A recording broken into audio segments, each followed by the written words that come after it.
episode, I am Maria Bravo-Ruiz, and I'm going to be talking to you about how to implement multiple tier systems of support, or MTSS, with multilingual learners.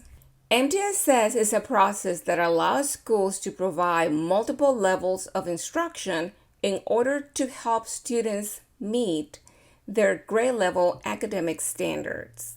Through MTSS, schools make instructional decisions to match students' behavioral and academic needs and select high-quality research-based instructional methods and interventions that are most likely to accelerate student learning. If you are unfamiliar with the term MTSS, it may help you to know that some of the processes that your school is probably already implementing, like RTI or school-wide PBIS, are in fact multiple tier systems of support. Researchers often described two models of implementing MTSS in schools. The first one, the standard treatment protocol. This is the preferred model used in schools across America due to practical reasons. The other model, the problem-solving approach, requires the school have more specialized, highly trained professionals in order to implement it. However, what I want to propose here is that we use a combination of these two models in order to better serve multilingual learners. When we implement MTSS with multilinguals, we simply follow the same steps that we follow when implementing the process with any other student. However, we'll have to take some of our learners' characteristics into account in order to complete each of the steps more effectively. The first step is conducting universal screening.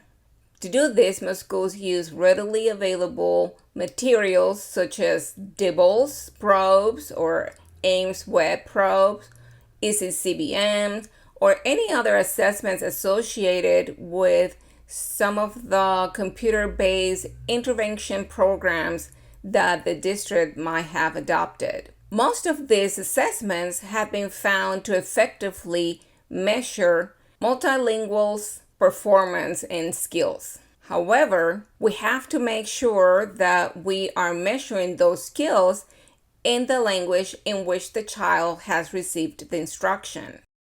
Once we have gathered the data, the next step is to compare it to general outcome measures and peer scores.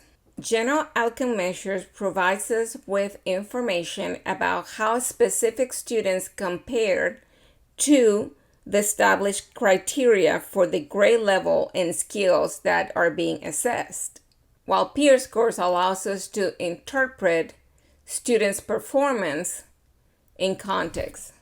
When comparing multilinguals to peers, we have to look at how the student compares to grade level peers as well as true peers.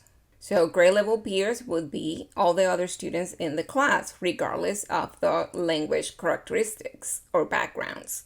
True peers would be those students that speak the same language, have similar proficiency levels in L1, L2, and any other languages they may speak, have spent a similar amount of time immersed in the language in which the student is being assessed, share similar cultural background, and most importantly, similar educational experiences.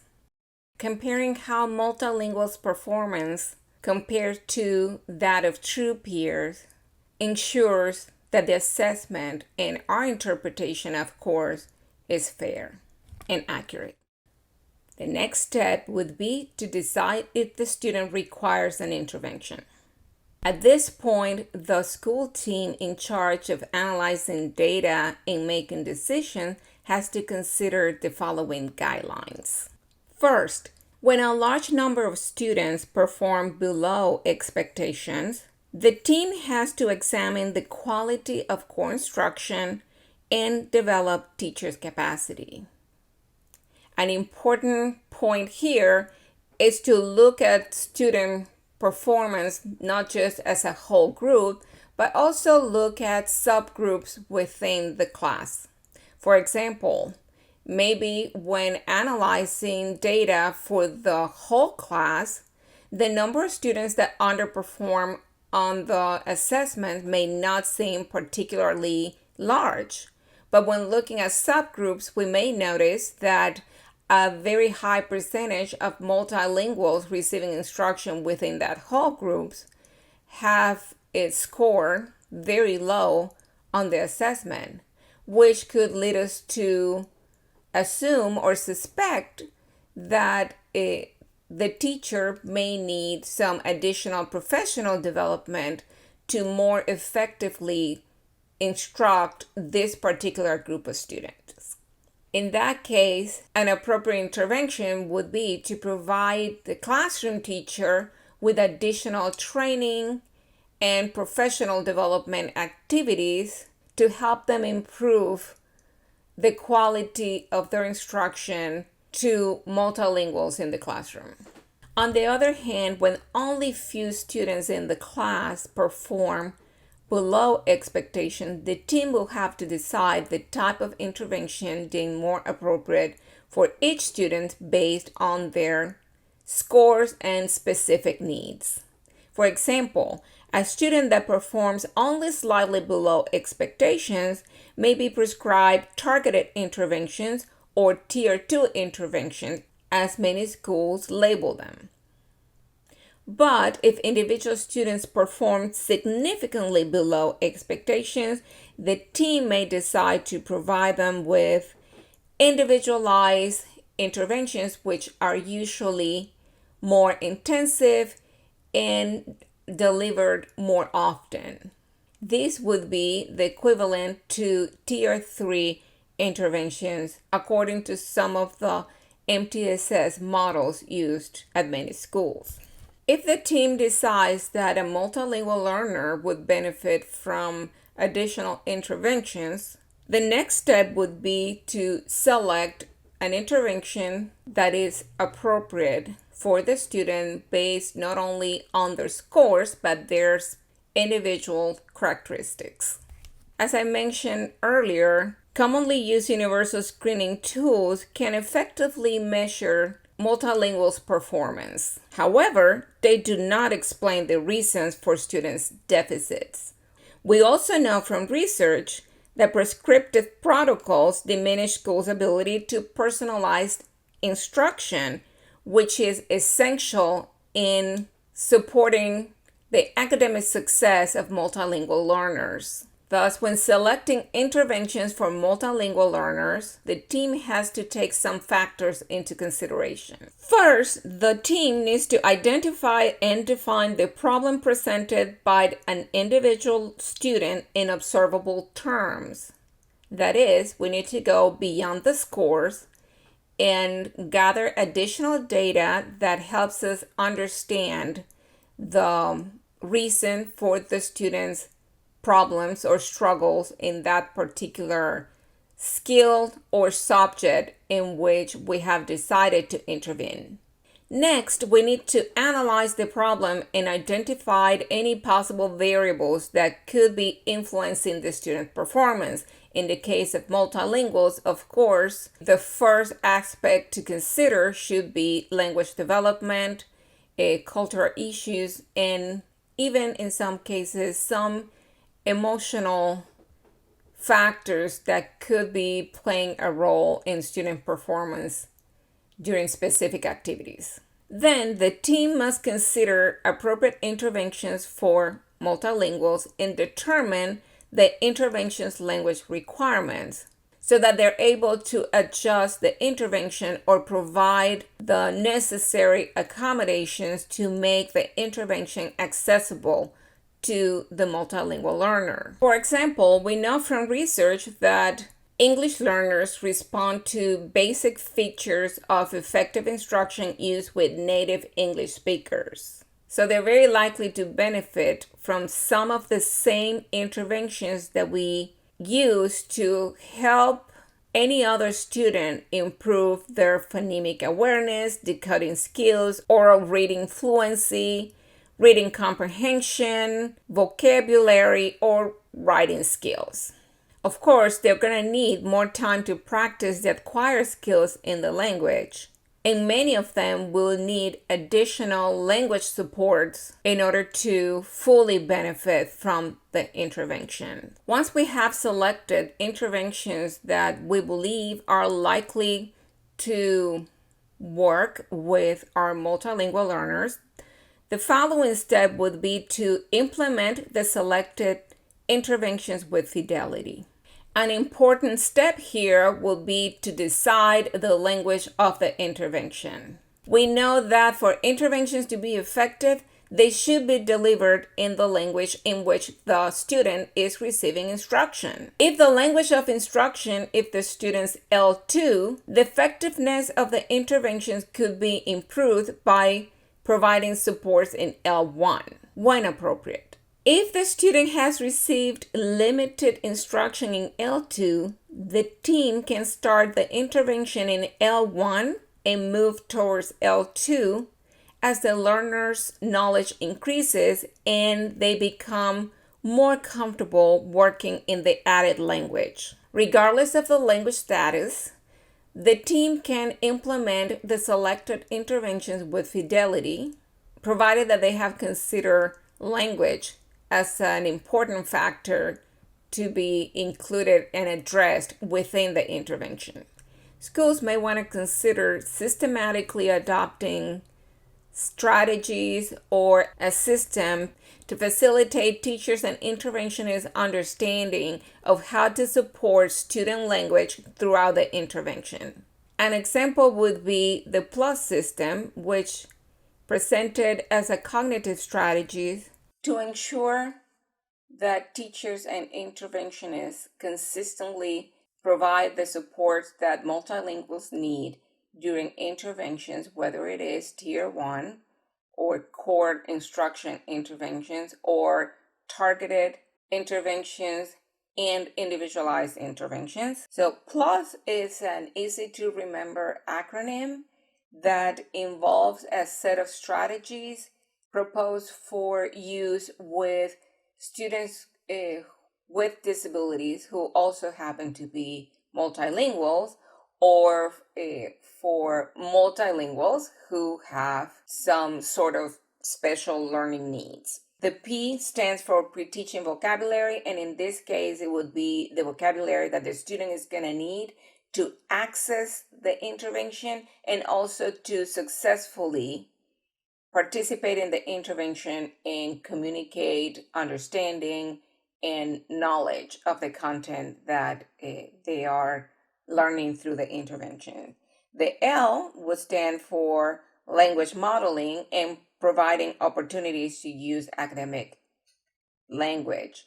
And here we want to make sure that if there are any language structures that the student is going to be required to use during the intervention, or specific vocabulary that students need to be familiar with in order to successfully participate in the intervention, that language is not only pre-taught but also modeled in context.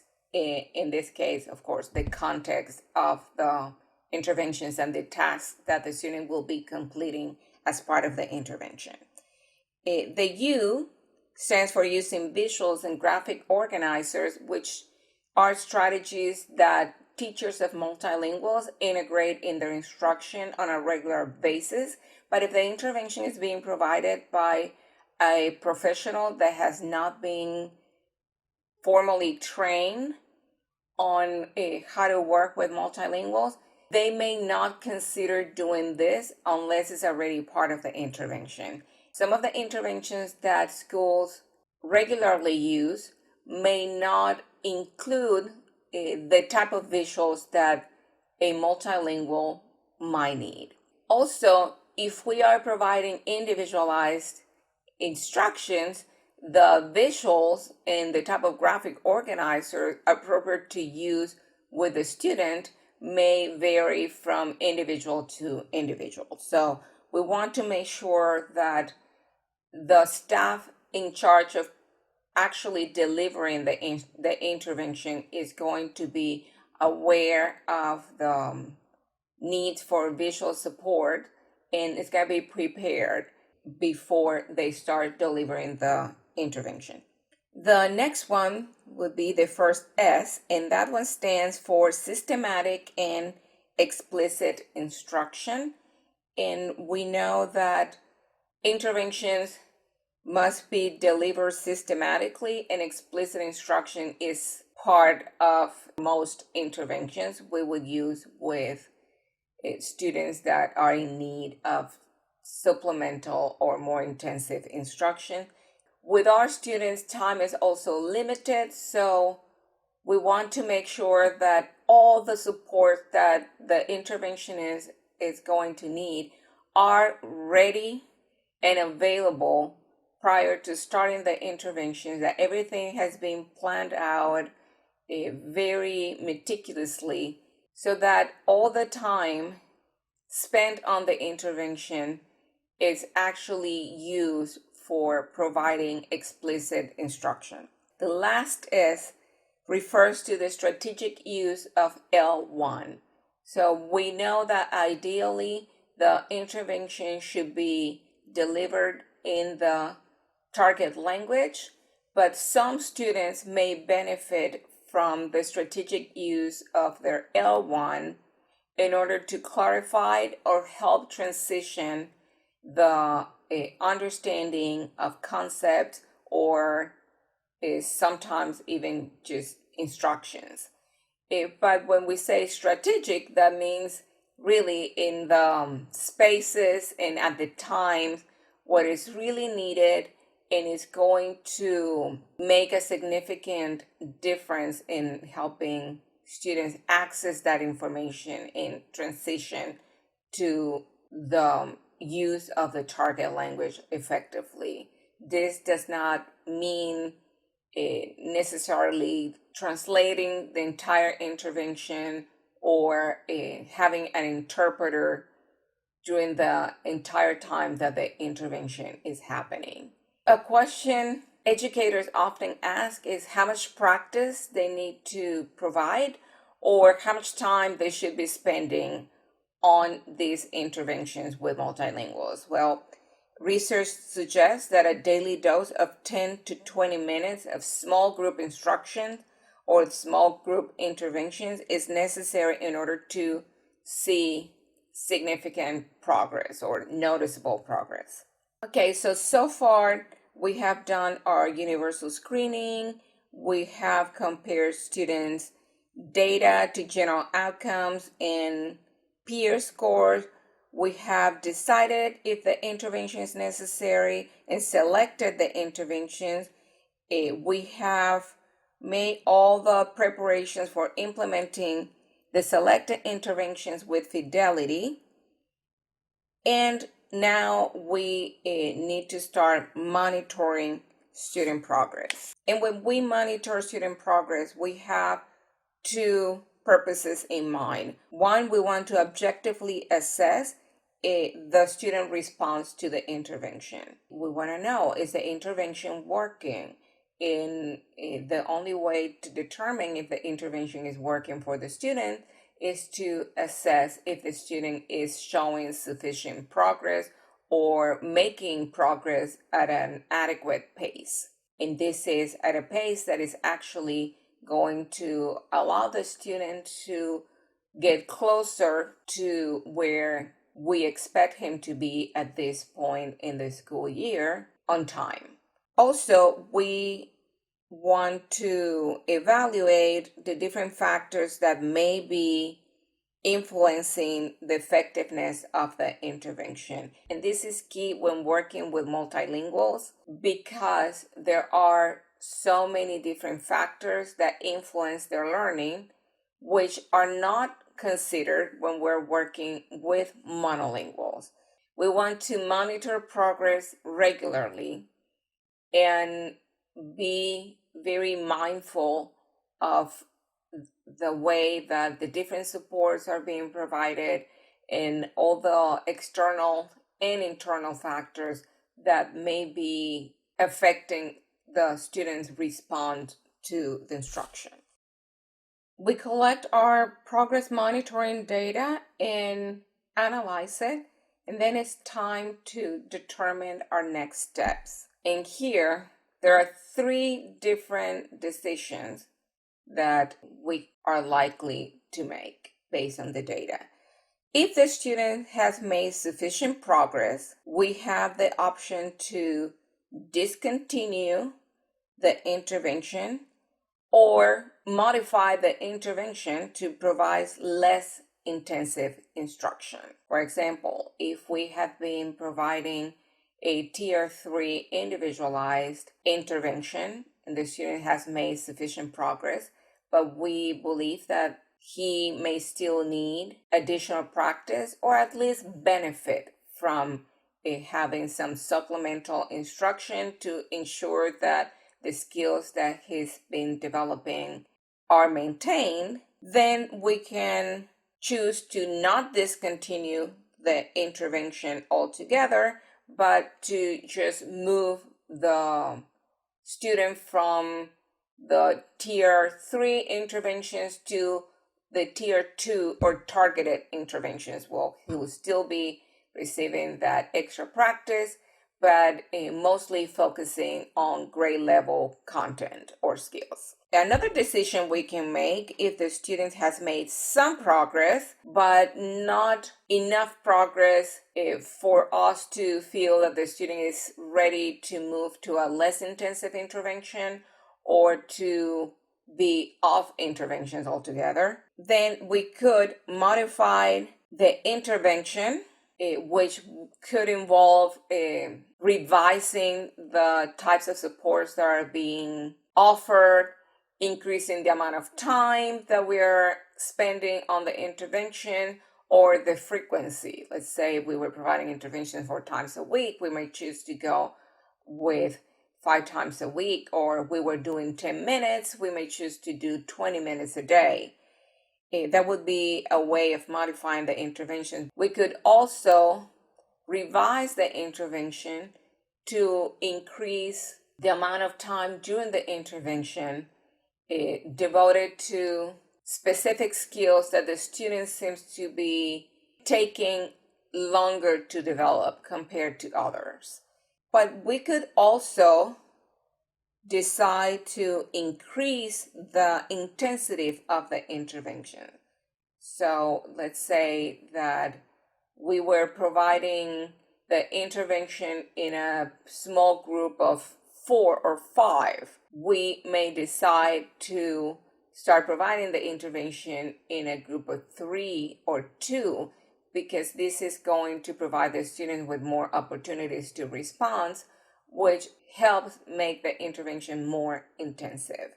Or we can move from, if we were using a targeted intervention, we could move from that to more individualized interventions, focusing on specific skills that the student was taking too long to develop while receiving the previous intervention. A third decision we could make is when the student has made very little or no progress at all during the intervention. In this case, we can increase the intensity of the intervention, or we can consider a referral for special education evaluation. Typically, this second option would be considered if the interventions have been provided for long period of time. If you have been providing the intervention for 12-16 weeks, and during that time you have made multiple modifications to the interventions, you have increased intensity, you have increased frequency of the interventions, you have ensured that all the supports have been provided, and the students still continue to show no response or minimal response to interventions, then this would be the time to start considering if a referral for a special education evaluation would be necessary.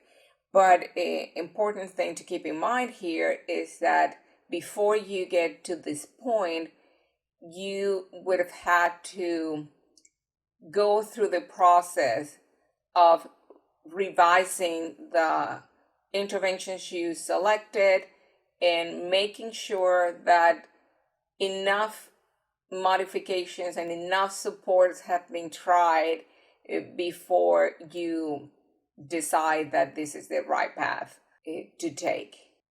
And now you have completed all the steps in the RTI process.